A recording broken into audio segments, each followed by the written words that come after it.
The Ridley Report is brought to you by nullifynow.com/New Hampshire. They're holding a great event, which I'll tell you about a little bit later.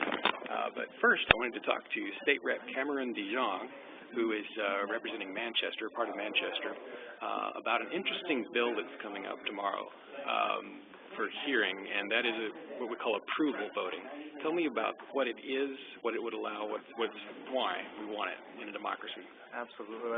It's a big bill for liberty, in my opinion, because approval voting, what it does is it does allow us to have an alternative to expensive runoff systems. IRV, instant runoff voting, for example, used in San Francisco, costs upwards of $12 million to implement and to maintain. Approval voting gives us an alternative where, it could be either independent candidates or it could be even lesser-known candidates on the major party tickets, would give them a heavier hand in the political process. And what it does is the two examples that I usually give are the 1980 Democratic primary for president, where Jimmy Carter won with 29% of the vote, or the 2010 primary in New Hampshire for Senate, and the Republican primary where Kelly Ayotte won with 38% of the vote. Approval voting would allow you to look at the list of candidates and basically yes or no each one of them. So if you out of the, let's say, 5 candidates on the ballot, let's say you like 3 of them, you would be able to vote for 3 instead of just 1. You wouldn't have to just pick a name out of a hat, so to speak. So in that case, you might see different results, but it would be results that are more aligned with the will of the people, and that will be coming up on the regular calendar in the House session tomorrow, where it was the founding committee, the election law committee, which I serve on, was found inexpedient to legislate, but we did have 3 of us that voted as recommending ought to pass.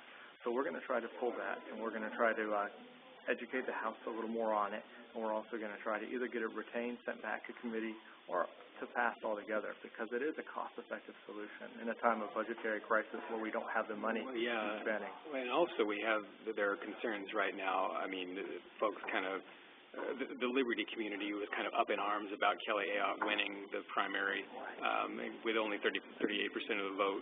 Was this bill inspired by Kelly Ayotte's victory as a way to try and keep that from happening again?